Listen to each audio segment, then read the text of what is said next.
salud mental. Esto pues a propósito de lo sucedido esta semana, ¿no es cierto?, con Eddie Ágreda. Sí, es un tema que nos ha hecho reflexionar a todos los peruanos, ¿verdad?, sobre qué tan importante es la salud mental en nuestro país, que además, digamos, pese a reclamos, pese a pedidos que han existido desde hace muchos años, no es tomada en cuenta aún por las autoridades, ¿no? No hay un presupuesto destinado justamente, y es más, yo recuerdo que en los debates parlamentarios se hablaba mucho, inclusive, de poder contar con un nuevo hospital, porque tenemos el Instituto de Salud Mental, que es el Noguchi. El Noguchi, sí.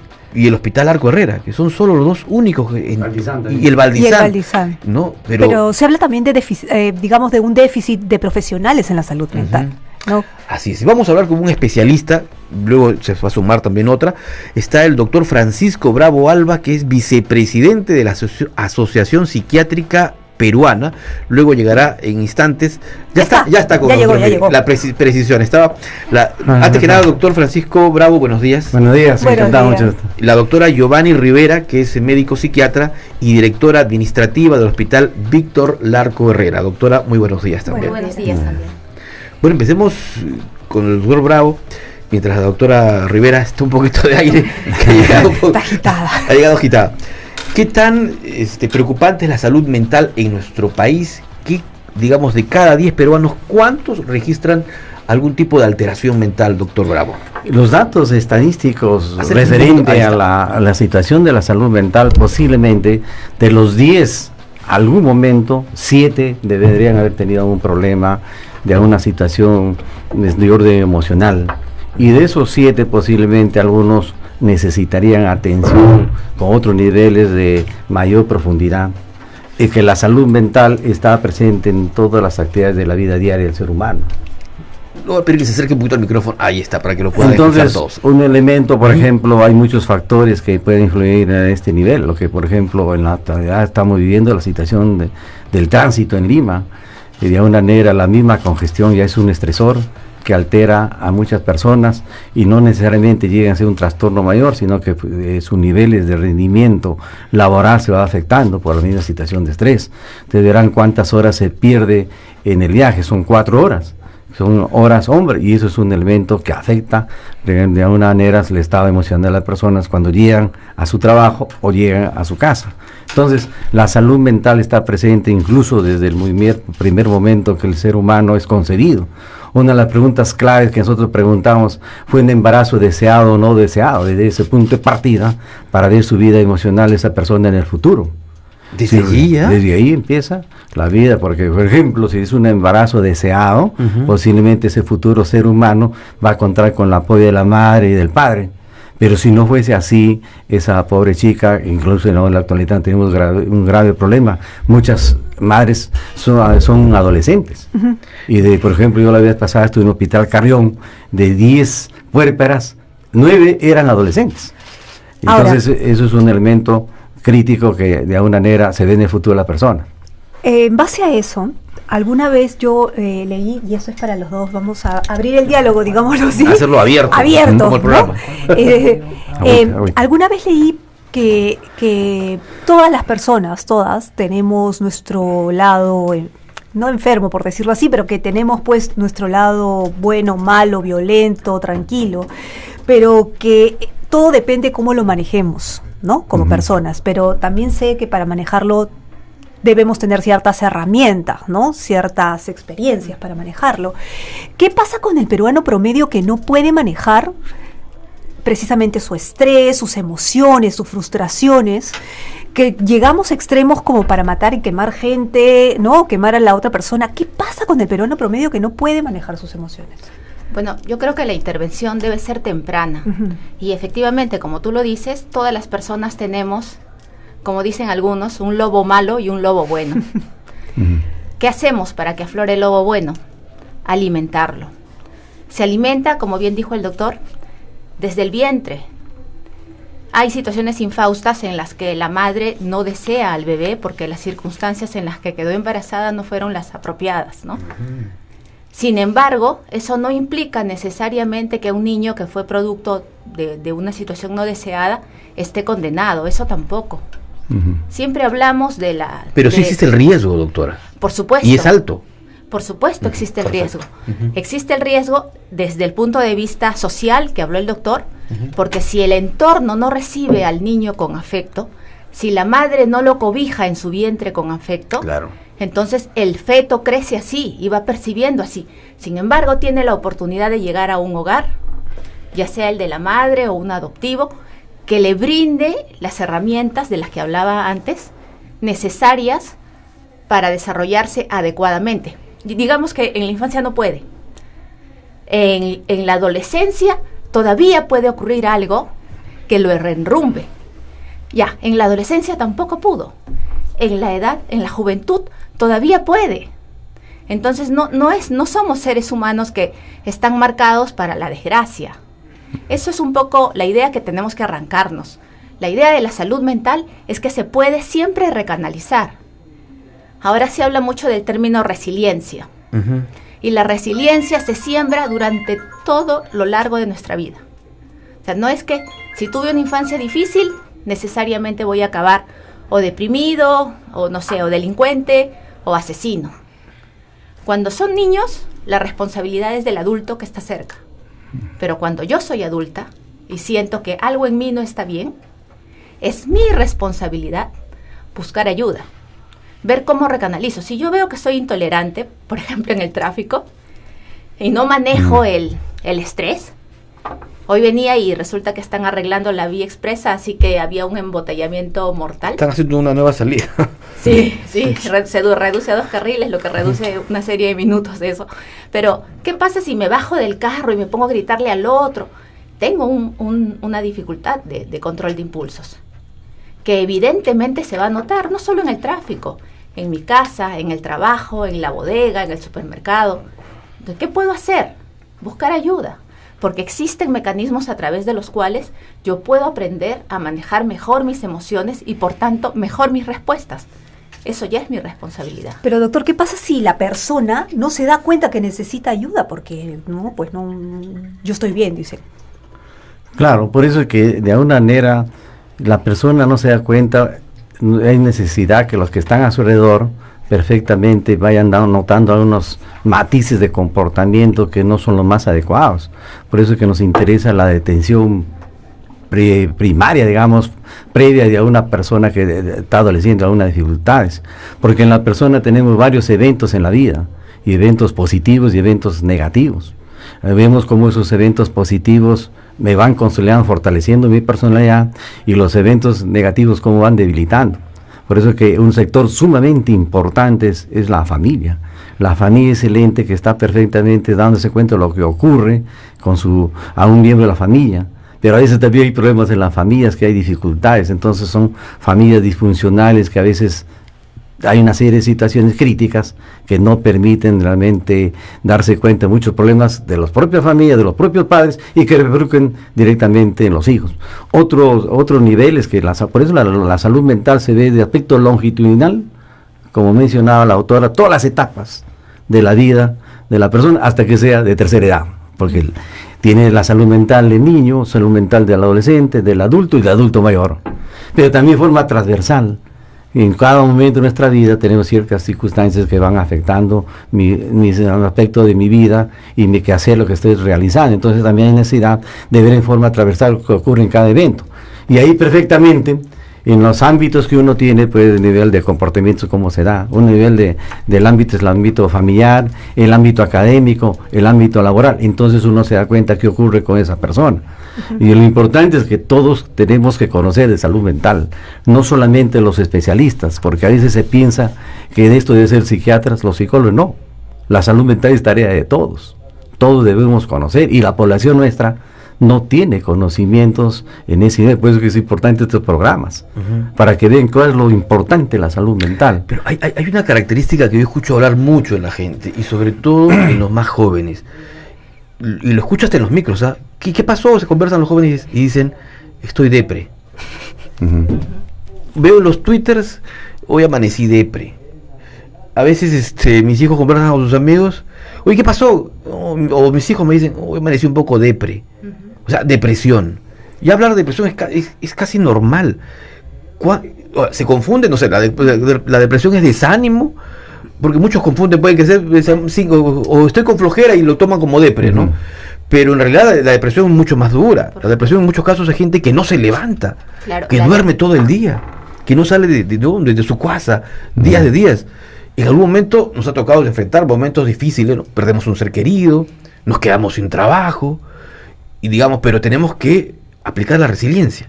Claro, pero hay que diferenciar, ¿no? Si yo tengo un mal día, puedo tener desánimo, puedo estar desalentada. Que no es depresión. Que no es depresión porque es temporal. Si me quedo sin empleo, si se muere un ser querido, voy a pasar por un duelo, que es lo natural, que es un periodo de tristeza, en la que uno siente la pérdida, en la que uno reestructura un poco qué va a hacer. Si se fue la mamá con la que tomaba desayuno, tengo pues que hacer un plan, porque ya no va a estar la mamá con la que tomaba desayuno. Si pierdo el trabajo, tengo que reestructurar mi vida porque tengo que buscar otro empleo. Y así una serie de cosas. Eso para el adulto. Para el pequeño también es así. Al pequeño se le muere la mascota, jala un curso, la mamá o el papá se va de viaje, los padres se divorcian, y una serie de situaciones que los puede llevar al desaliento y a un periodo de duelo.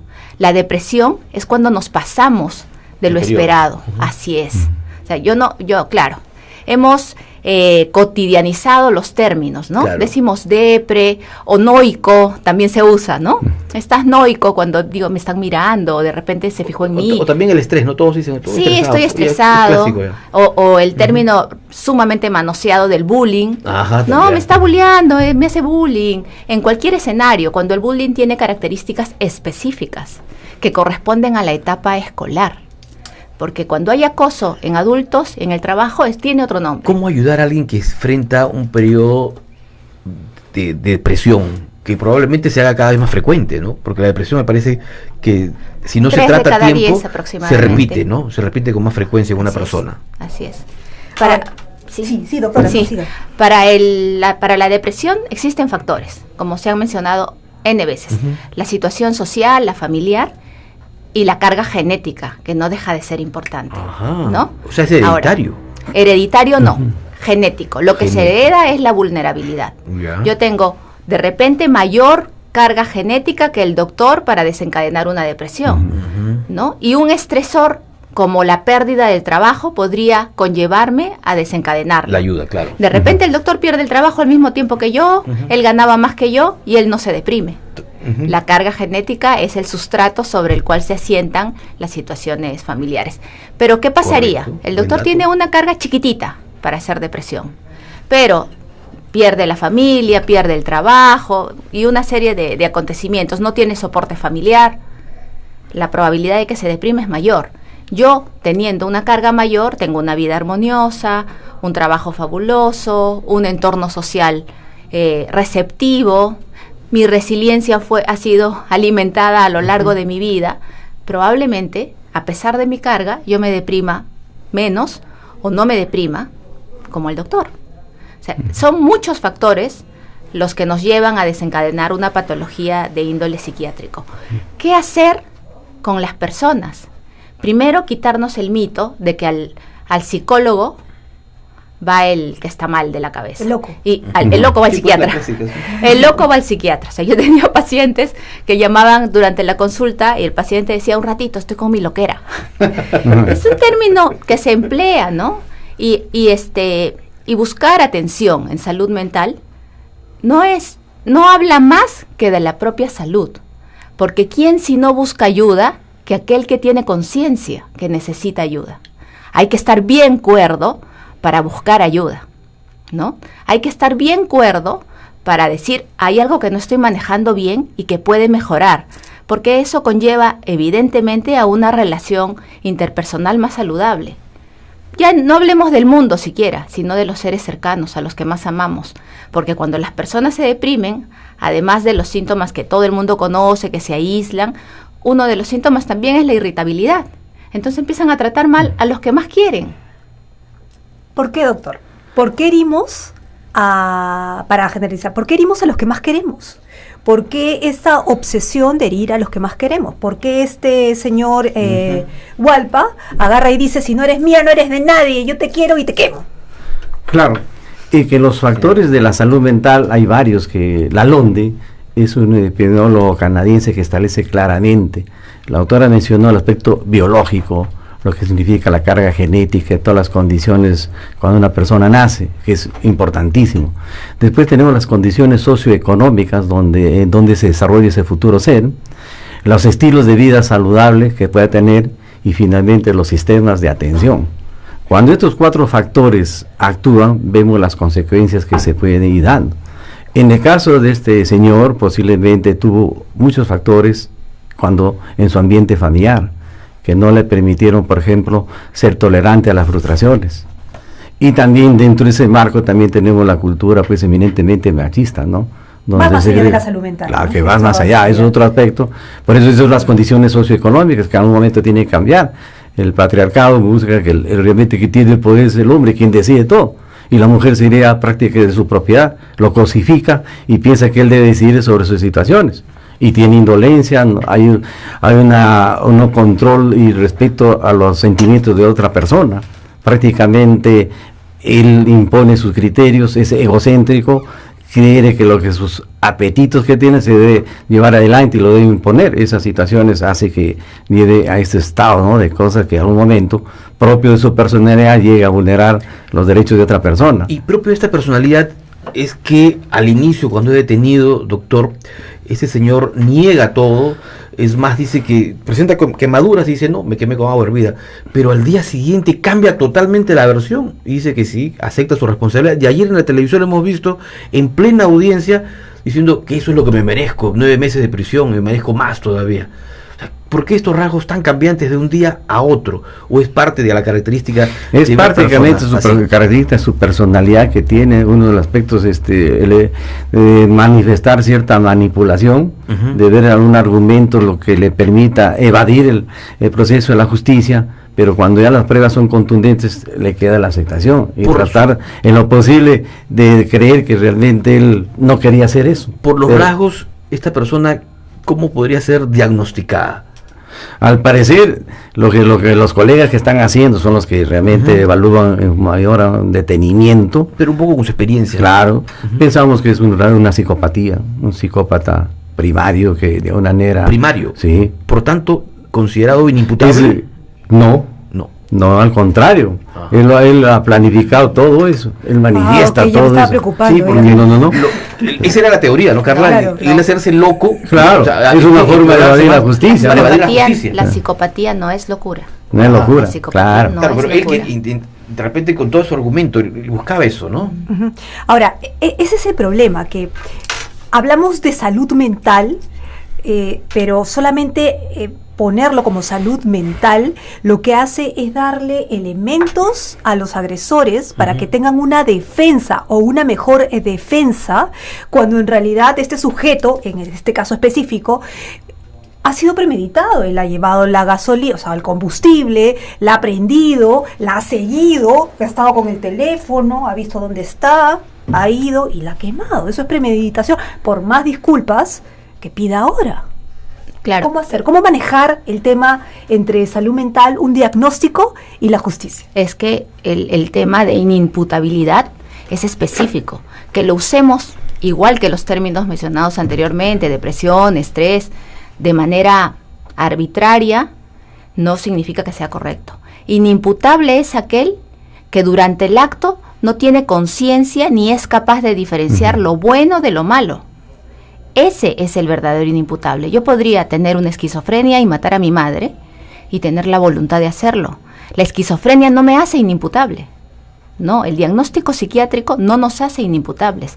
La inimputabilidad está en función a la incapacidad de diferenciar lo bueno de lo malo. Ser esquizofrénico no necesariamente te da esa condición. Podría ocurrir que en un brote psicótico no diferencie. Podría ocurrir en un trastorno bipolar o incluso en una depresión con síntomas psicóticos. Pero podría ser que yo tenga una depresión crónica, igual haya planeado asesinar a alguien y lo haga con premeditación, alevosía y ventaja. Eso no es inimputabilidad. Entonces, lo que nosotros requerimos es que las personas hagan lo que les toca hacer y declaren inimputable al inimputable en realidad. A nosotros nos ha tocado en el hospital, como a todos los hospitales estatales, recibir personas declaradas inimputables que no tenían esa condición y que el juez dictamina que cumplan la medida de restricción de libertad dentro de una institución de salud mental. Nosotros no restringimos la libertad a nadie, somos una institución de salud. Lo nuestro es recuperar a la persona para que vuelva a sociedad, no cuidarla de que no se escape. En un hospital nadie se escapa porque nadie está privado de su libertad, está por temas específicos de salud. En cuanto mejora, su derecho como ser humano es volver al núcleo familiar y social. Inimputable no son todos los pacientes psiquiátricos, ni mucho menos aquellos que no tienen esa categoría. Importante la precisión que nos hace porque, digamos, durante estos últimos días ese era un tema justamente que se había puesto en el debate y que probablemente la defensa de este sujeto, de este señor, iba a buscar, ¿no? De Carlos Hualpa. ¿Qué recomendaciones con la experiencia que tienen ustedes podemos hacer para que de una vez por todas las autoridades tomen conciencia de la salud mental y para que la propia ciudadanía además también acuda a un psicólogo, ¿no? Que finalmente es un amigo, no es, como decíamos, aquella persona que voy porque estoy loco, es un buen amigo? ¿Y con qué frecuencia debemos sentarnos frente a un psicólogo? Bueno, tanto como frecuencia, eso va a depender de cada persona y de la necesidad que presente, ¿no? Pero empezar a ver, primero, para el tema nacional de salud mental. Las leyes han cambiado mucho, la salud mental fue siempre la cenicienta de la medicina, ahora ha tomado un brío merecido, no por los profesionales de salud mental, no por los psicólogos, mucho menos por los psiquiatras, sino por los pacientes, los dolientes, los que han estado siempre debajo de la mesa, ¿no? Los que nadie quiere ver, porque nadie quiere el loco en la esquina de su casa. Inmediatamente llaman a la policía que se los lleve. Al serenajo. Al serenajo. O sea, lo que a la gente en común le importa es que no le afeen la ciudad y que no le tiren piedras. No les importa si esa persona sufre o no, si mejora o no.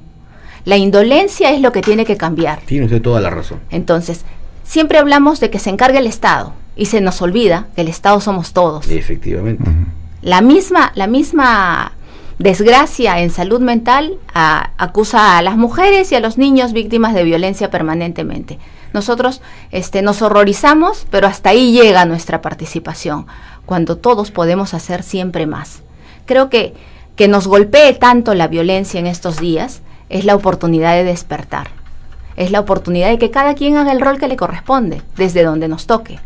Ustedes desde la comunicación, nosotros desde los consultorios, los políticos desde donde les toca, y así cada quien, todos tenemos un rol que cumplir, porque el Estado somos todos.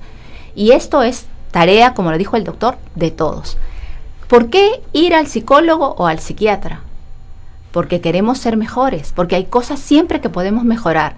Y el psicólogo y el psiquiatra se entrenan para eso, para detectar alguna patología que de repente requiera medicación o de repente no, para hacer la intervención en la familia, para que la familia acepte, porque una patología en salud mental es igual que tener un diabético en casa, un hipertenso en casa, un cardíaco en casa. Requiere cuidados especiales, no requiere que lo llevemos a un lugar donde alguien más se encargue de ellos. Nadie puede cuidar mejor a un ser amado que nosotros, que somos quienes los aman. Ellos pueden tener un castillo con todas las comodidades del mundo, pero eso no significa nada si la atención no es recibida con amor.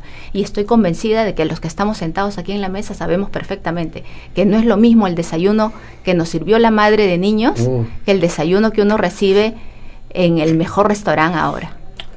Aunque haya sido pan con mermelada, ¿no? Y ahora que nos den lo que nos den, no es lo mismo, la diferencia está en el afecto. Y eso solo lo puede brindar la familia. Que la familia se involucre. Si tiene un miembro enfermo, hay que buscar atención. Ahora, hace 100 años no había intervenciones que dieran los resultados que hoy tenemos. Hoy una persona con cualquier patología psiquiátrica, por lo menos la gran mayoría de ellas, puede reincorporarse perfectamente a sociedad y ser útil. Correcto. Yo quería terminar, porque el tiempo nos va ganando, doctor Bravo. Se habló al inicio de la entrevista que existe un lobo bueno y un lobo malo, ¿no? ¿Por qué si sé que voy a hacer algo malo, lo hago? Y esto lo digo por casos de corrupción de las autoridades. Si saben que van a incurrir en un delito que parte de un presupuesto, por ejemplo, las municipalidades, ya es casi obligatorio que el presupuesto incluya, por ejemplo, 5% para la autoridad, ¿no? Si saben que van a hacer algo malo, ¿por qué lo hacen? Si ellos recibieron la confianza de la población, le dieron su voto. El problema está O sea, que también tienen problemas patógenos psicológicos las autoridades. De todas maneras, es necesario que veamos qué persona ocupa un cargo. Una cosa, lo que notamos, por ejemplo, es cuando una persona es candidato, ofrece algo. Yo recuerdo que había leído en la República, por ejemplo, el caso de la desnutrición infantil y lo que significa la anemia. Y hay un presidente regional, cuando fue candidato, ofreció que iba a luchar, iba a hacer todo lo indecible para mejorar la nutrición infantil. Y sin embargo, en su propia zona ha sido lo contrario. ¿Usted cree que porque el tipo no gana, doctor, para ser autoridad, o sea, para ser elegida por el pueblo, debería también solicitársele como requisito un examen psicológico? Yo creo que sí, porque también había situaciones que hay necesidad, todas las personas necesitamos ser evaluados en algún momento. Para ver si somos mitómanos. Claro, ¿no? porque si no, fácilmente la mentira puede aflorar con mucha facilidad y gente que de repente va mintiendo y partes su comportamiento en ese nivel. Por si acaso, la psicopatía no solamente es el que llega a ser un asesino. Hay psicópatas que caen muy bien, son muy manipuladores y tienen alta presencia en ese nivel. Sin embargo, su comportamiento va vulnerando las normas legales que empieza en casa, las normas legales en el colegio y las normas legales que da la sociedad. La psicopatía está presente en diferentes niveles, pues es el trabajo nuestro detectar a tiempo dónde está esa psicopatía.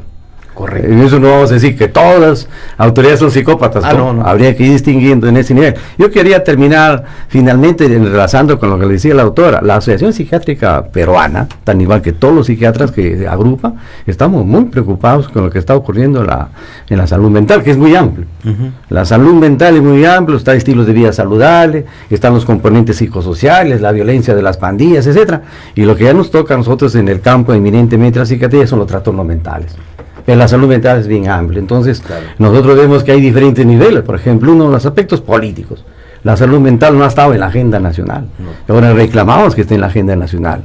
En segundo lugar, los presupuestos eran miserables, puedo decir, o lo que estamos pidiendo, que hay un presupuesto continuo y permanente incremente, porque ahora se están generando los centros de salud mental comunitario. Se piensa que este año debe ser 100 y para el próximo año 280 necesarios, porque la salud mental debe ser accesible a la población. Otros aspectos de ese nivel también tendría que estar relacionados a los sistemas de atención, que cada vez la población sienta que ir a un psiquiatra, un psicólogo, no es cosa del otro mundo, sino lo más factible que pueda tener para resolver su problema de salud. Y otros niveles que significa el trato humano, que muy bien resaltaba la autora, es responsabilidad nuestra que toda persona, que sobre todo se estén violando, porque una área bien sensible de la persona que adolece un trastorno mental es los derechos humanos. Claro. Prácticamente una persona con discapacidad intelectual, que antes se llamaba retardo, no habla. La palabra de ellos la tenemos nosotros, que tenemos que defenderlo. Y son las personas más vulnerables. Entonces nos interesa sus derechos a personas que de alguna manera se tiene que ir desarrollando programas en ese nivel. Y uno de los programas que se piensa hacer es un programa pues, de prevención de la violencia. Claro. Yo sé que algunos ministerios lo han hecho, pero lo que falta es operativizarlo. Y nos tenemos la opinión nuestra en ese sentido, con la finalidad que la salud mental en nuestro país cambie, y un rol importante es competencia de ustedes también. Los medios de comunicación juegan un rol muy importante en ese sentido, en la medida que dan mensajes muy certeros y nos permite estar acá. Pues. Y vamos a convocarlos con más frecuencia también, que es importantísimo. Muchas gracias a ambos por haber estado con nosotros esta mañana.